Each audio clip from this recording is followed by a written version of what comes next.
Kiana, this is episode 175, and boy, are my arms tired. Okay, so Kiana, tell folks a little bit about you, and then I want to walk you through like a hypothetical scenario. Okay. My name is Kyonda Cooper, and I am the founder and CEO of Clear Idea Marketing. I'm a brand consulting and strategy firm, and I've worked with a number of entrepreneurs, small businesses, as well as large global companies. So it's been about 3 years since I started, and I'm really enjoying the role so far. Then this should be great. This one, especially the first scenario. Okay, so Mhm. imagine this. I'm some percentage, maybe a lot of your clients are virtual. You never Mhm. actually have to go on site with them. But Right. in this scenario, the client is only 5 minutes from your home. So on day one of your engagement with them, your new project, your new relationship, you're going to go there. Okay, you Yep. walk in day one, fractional CMO. What is the dream scenario for walking in, and what's the nightmare scenario for walking Yeah. in? Oof. The dream is that they're prepared.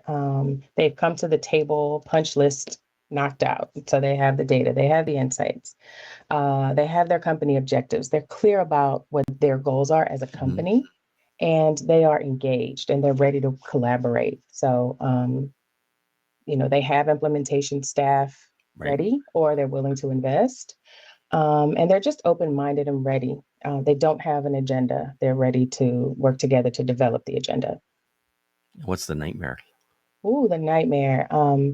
It's siloed thinking. It's the idea that you're marketing and you figure it out. Um, I would say also that they might be unwilling to agree to changes that might extend beyond the role of marketing or beyond the function of marketing, because some of what marketing is will impact operations, will impact sales, will impact product marketing. So there are times where the nightmare would be we're not working with her. She just needs to tell us what she's doing, and then we'll figure it out from there. No, it's a Yeah. full blown exercise. I need everyone on board. Play your position and stay in your spot. Don't bother me. Yeah. Kind Absolutely, of. All right. absolutely. Okay. That was good. Excellent. Hey, so Jessie, you are, again, welcome to episode 175. You are the only guest. We've had lots of different varieties of why guests are different, right? Some guests have been on multiple times. Some guests actually, we had one, we don't curate guests, and we'll get to that in a second.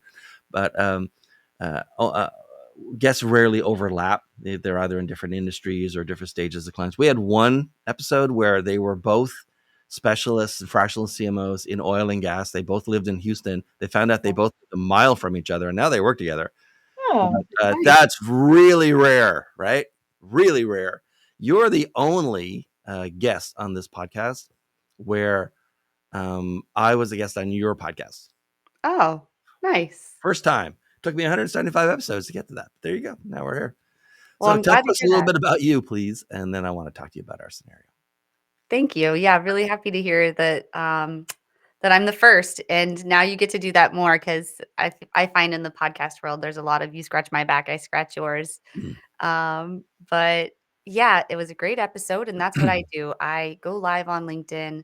I started going live on LinkedIn when I was a full time CMO, and then convinced my employer at the time to allow me to go fractional because my show got sponsored. Mhm. And since then, I've continued working as a fractional CMO, but also as an agency helping businesses go live on LinkedIn. And then we repurpose it into short form video, newsletter, but still doing some of the fractional work and talking to more potential clients in terms of fractional. But for the most part, we help people with live streaming on LinkedIn.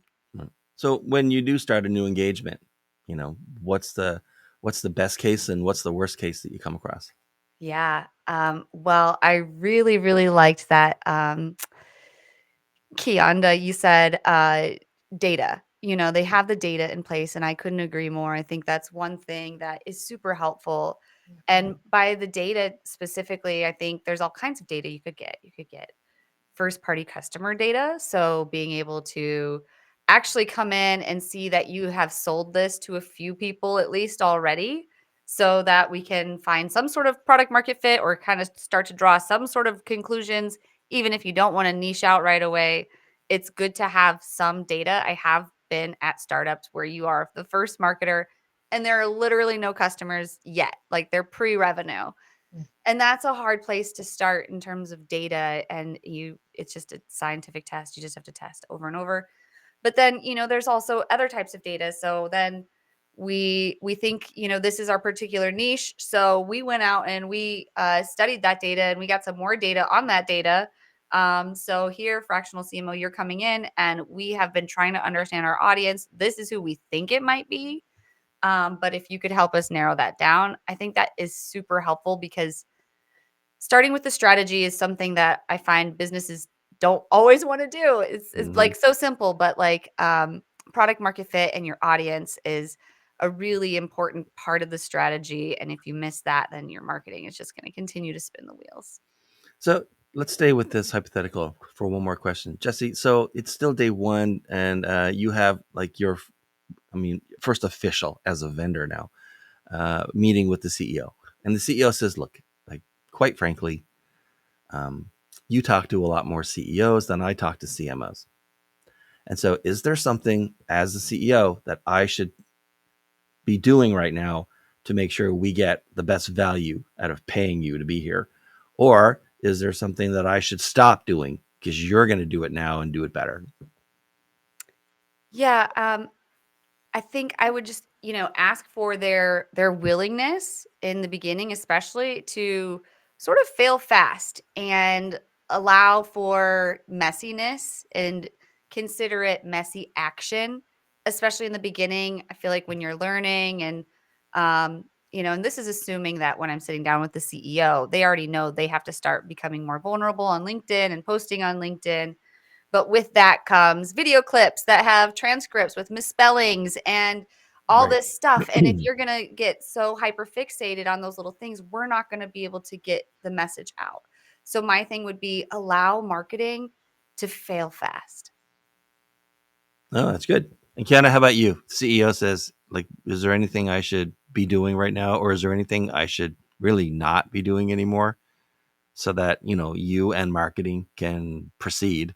What's the answer? I would say maybe don't think too hard about marketing in the sense that Yeah. I've had a lot of micromanagement experiences from company leaders, typically the startups, where they have the best intentions, but in many cases, there's a very simplistic idea of what marketing is. And the tendency to impose that can be very limiting. So I would say, let me handle it. Let me tell you how I can engage you and what we need from you in terms of leadership. But you brought me here to help you with this, and let me help you with this. All right, Kiana, let's you and I switch to the next scenario. Okay, you're Okay. on stage. You're the keynote speaker. There's 250 people in the audience. Every one of them became a fractional CMO yesterday. They all came out of Okay. corporate. They Yes. think, oh my God, the adventure begins. Okay. Hmm. And I'm not trying to but you're the keynote speaker and we're going to walk through some things with you and Jessie. And so all you need to do is finish this thought and, with as long an answer as you need.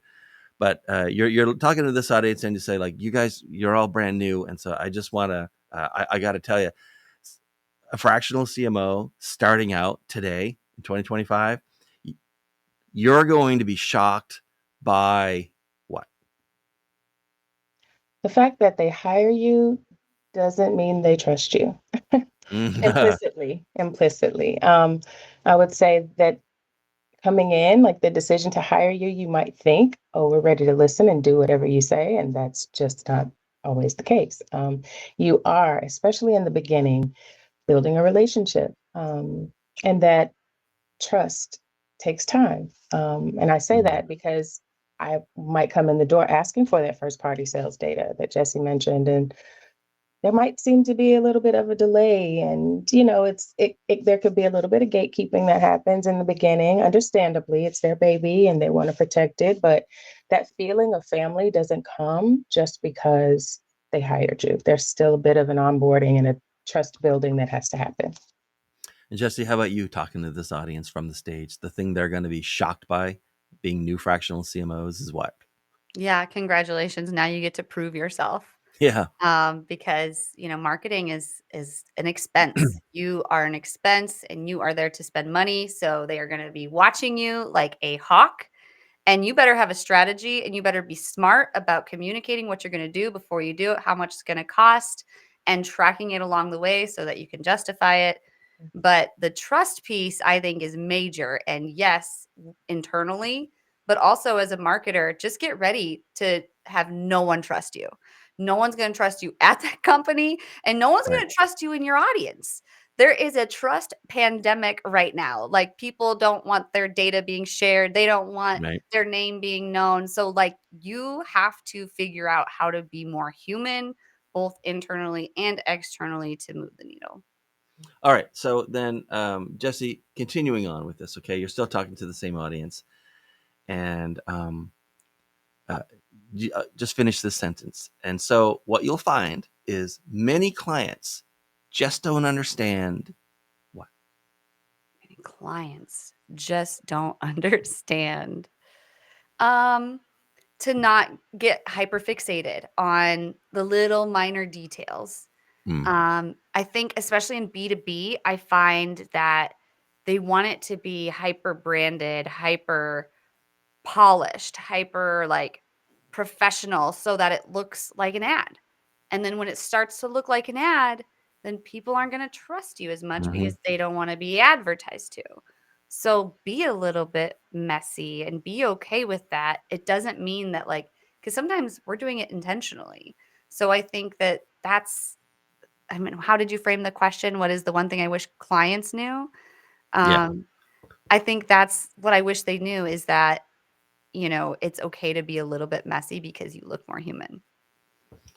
And Kiana, how about you? You're on the stage and either talking to fractional CMOs about what clients don't understand about fractional CMOs or about what clients don't understand about marketing. Many clients just don't understand what. Many clients just don't understand that marketing is not just social media.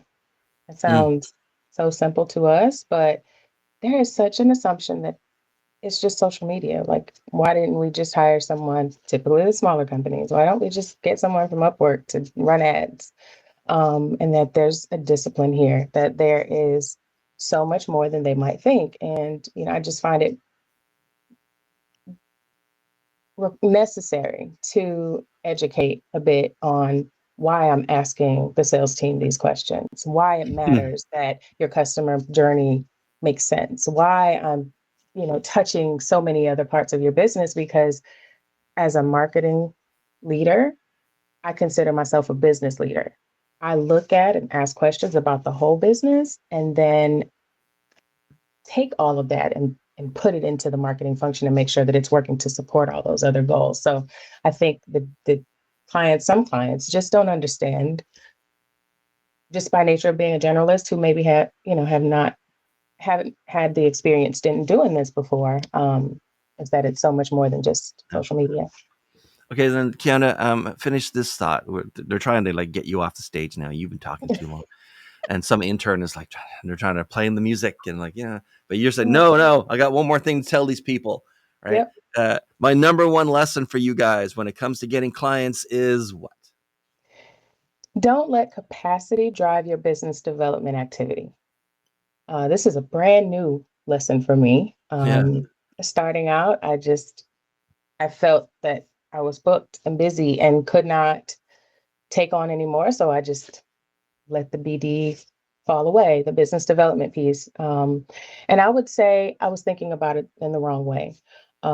We should always consider ourselves open for business, even if there's some expectation management, like my pipeline is full now, but I'd love to work with you in the future. But I would just say don't intentionally stop yourself from having conversations with people you meet. Let people know you exist, let people know what you do, typically because that sales cycle can be a long one. And so just letting people know you're out here, how you can help, is not the same as taking a new client. So don't be afraid of it. Just always do it because you never Right. know. Yeah. Or you end up in this feast and famine cycle, I guess. Absolutely. Yeah. Yeah. And Jesse, how about you? make sure that these people know before the big cane pulls you off the stage, right? Like, remember this one thing about getting clients in the future. What is it? Yes, you are a marketer, but now you have to sell. Yeah.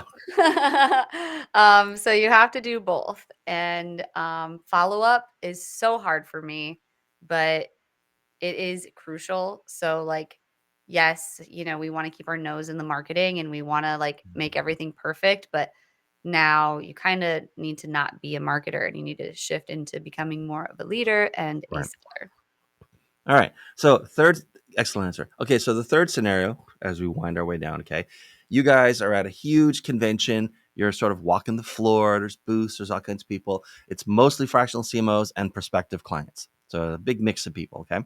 Yeah. And so, Jessie, you're talking to various prospective clients, right? And marketing is one of those things where everybody thinks they know at least something about it. Maybe they think they know a lot about it. Maybe they do, right? But as you're talking to prospective clients, and they talk to you about some concept or tool or platform or idea, right? What do clients tend to talk about that's overrated, and what do you think is underrated that you wish more clients, like, paid attention to? Overrated Google ads, Facebook ads. Yeah. Overrated. Let's see. Why is it overrated? Facebook ads. Well, and especially in terms of B2B, I have just not Mhm. seen a return on investment ever from Facebook ads. And there have been two companies now I've worked for where they were spending thousands of dollars. I come in, I shut off the Google ads, and nothing changed. Right. Same amount of leads flowing in. So to me, it's just like worthless. Yeah. And I get to take that budget and go do something else with it and build some like earned media or owned media, which earned media is expensive, if you want to get a PR agency as well. And I did that with one too. But so overrated Facebook ads, What's underrated then? underrated, I would say might be actually, oh, that's a toss up. It's like you're thinking like, it is just criminal that more Live clients in their streaming. marketing don't think about X. Yeah, it's live streaming. Because for both B2B and B2C, products are being sold, deals are being Mhm. done on live stream because it's so human. Like on TikTok, you have people pushing consumer products, Yeah. just sitting there live talking about whatever gadget or outfit they have. I do this myself. I sell products on TikTok. But then on the B2B side, I help businesses go live on LinkedIn. And when things got like the economy got bad and people were cutting everything, they didn't cut their LinkedIn live No. because they're building real relationships there and their customers are showing up there and they're being vulnerable and authentic with them and it's becoming expected. So when you start showing up weekly, even if a lot of people aren't there live, you're closing the trust gap with your Hmm. audience. So I say live streaming. And Kiana, how about you when you're talking to prospective clients in this big, convention, and they want to impress you talking about marketing? Mhm. What do they tend to overrate, and what do they underrate? They overrate the reliance on AI to carry them Yeah. forward. Mm. I would say AI done well is excellent and can be wonderfully integrated into your business model.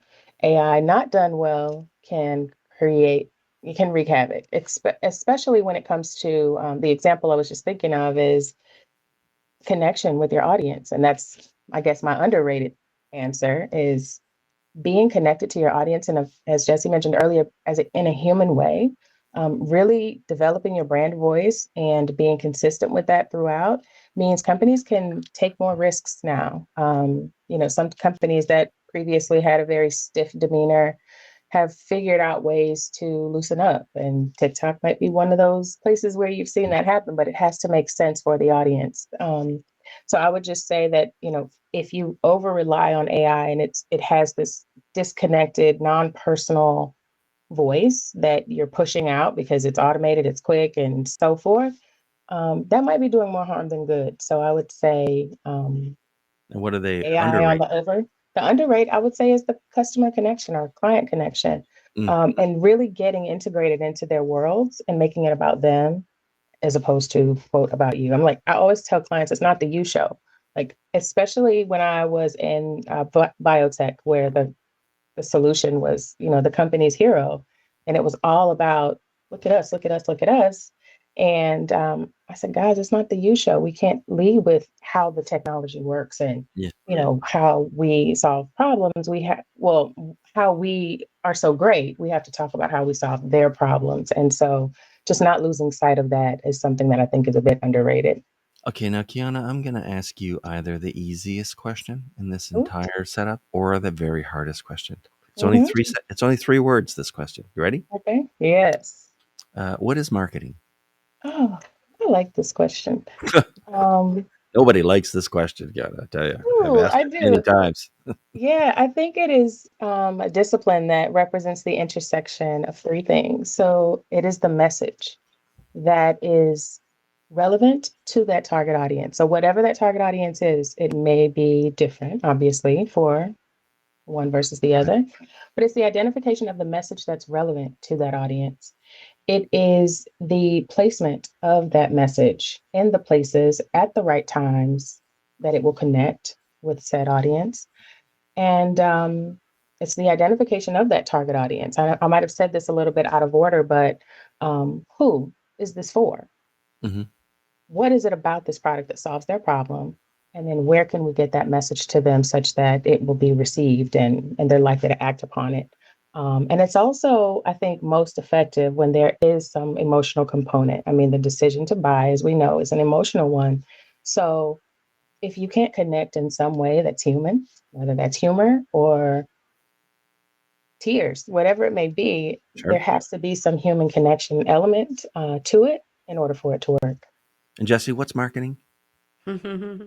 Yeah, I mean, she had a really eloquent answer. I thought that was really good.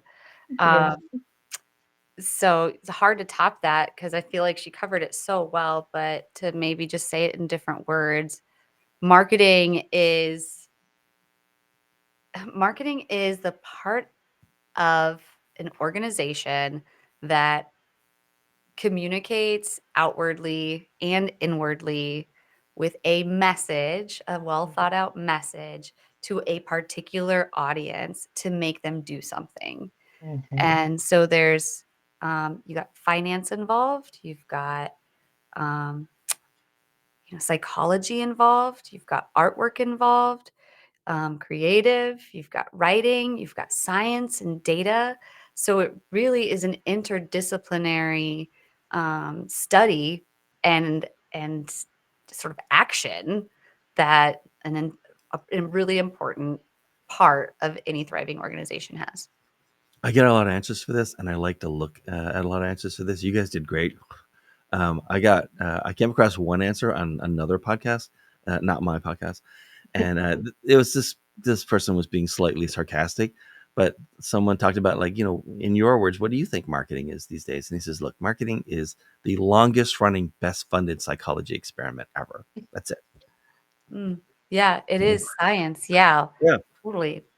Okay, so Jesse, third and final question in this scenario where we're milling around and talking to prospective clients in this big conference. Um, as you're talking to a prospective client, what's a red flag for you? Like, oh, this company is not for me, or this company shouldn't be hiring like any fractional CMO, right? What's a red flag for a prospective company, and Oh, what's a green flag? okay. Good question. Red flag for me is they're trying to get free information out of me in the sales call. They just want me to, Mhm. like, educate them, tell them what tools to use. They're not taking me seriously. They're probably not gonna buy from me. They're just trying to get free information. Red flag. Green flag, they were referred by Mhm. someone I know, um, and they're quick to follow up. I don't have to chase them down. Um, that's the green flag. Right on. And Kiana, how about you? What's a red flag when you're talking to a prospect, and what's a green flag? I would say any indication that they expect me to be an order taker, Mm, that they have it figured out, they just need someone to come and do what their vision is, and they're not willing to budge on that. That's a big red flag for me. The green flag is I love George Jetsie. Another one for me would be that they are curious and that they approach me as a thought partner and they want my thought partnership to help redirect. Like they know there's a problem, they're looking for a solution, and they're willing to do what it takes to get that solution. They're willing to invest in the changes and not just Right. try to skirt. Like, can you do? Can you just do this? And can you? It's become for me, I'm looking for how badly do you want this change? And if I don't sense that that's a really strong action oriented yes, then it's a red flag. Fair enough. Okay. So as we wind down, one of the strange parts, I guess, like I talked about at the beginning, is that guests pick their own time slot. So we don't curate guests. Like, you guys are not here because we matched you. You're here because you both liked this date and time. And one of the things that offers us is the chance where you can ask each other, the other fractional CMO, a question. Imagine that you're in a building full of fractional CMOs. You're in the elevator. Someone else gets in the elevator. The only thing you know about them for sure in this building, it's another fractional CMO. So you turn to them, you say, hey, while I got you here, let me ask you. Mm-hmm. So, Kyonda, you go first. While I got you here, looking at Jessie, let me ask Yeah. you. Jesse, well, I got you here. Um, Based on what you know now, what would you have done differently when you started? Oh, that's a good one. Oh, No one's ever asked that one before. Really? that is a Mm-hmm. good one. Um, What would I today Jessie tell younger Jessie? just just do it. Just get started earlier. Like it was like 2012. I was already posting on LinkedIn all the time and I was like making Vine videos of cooking and then I stopped and I got really into like my job at the time. I should have no, just keep the gardening blog, keep all of that content going. Um and just stay consistent. That's what I would have said. Yeah, that's awesome. And Jessie, you looking at the other person in the elevator and you think, hey, while I got you here, let me ask you. Okay. Okay. While I got you here, Kyonda, I am curious since um as a marketer, sales is not always our strength. So I always love Right. to hear from other fractional CMOs, like, what do you find to be successful in your sales? Oh, that's so good. Oh, that's so good. Because I'm not a salesperson. I tell them that immediately. The thing that's really helped me overcome that, because that was my biggest like source of hesitation in even moving into this space, was I'm not a salesperson. I don't want to sell. I find that when I don't think of it as selling and I think of it as just mutually seeking a solution, it feels more authentic to me because I genuinely love to help people. So when I don't think I'm selling, but I think, oh, let's talk about your problem. Let's figure out how we can help, how I can help you, if I can help you. I find that that takes all the pressure off and it doesn't feel salesy. And thus, I don't believe I come across as desperate or anything like that. And before I know it, they're saying yes and they're talking like we're already working together. So it's been a really smooth process so far as it relates to sales, by thinking of it as helping and sharing solutions rather than hard selling. I love that. All right. Okay. So, Kyonda, Hmm. it's time to wind down. Who should be reaching out to you these days and how should they do it? Ooh, those who are, as I mentioned, curious and ready to make change. If you have, particularly in the CPG space, I've worked across a number of industries. So I will just say that with about 5 or 6 industries under my belt, it's not a specific industry that I'm looking to work with, but it's more the client that is engaged and ready to move forward. And the best way to contact me is via email, as you see here on the screen. And Jessie, how about you? Who should be contacting you these days and how? Yeah, I work with B2B software and hardware companies, as well as do some B2C work primarily through TikTok. So if you are looking to grow your brand through LinkedIn, social media in general, then I am your person. All right. And this is episode 175, which is also the final episode of season 7. And there are only 25 episodes left to go. So I'm really appreciative for you guys being here and Thank seeing Wow. us you. out for season 7. Thank you. And thanks everyone for watching. And we'll see you next time. Bye.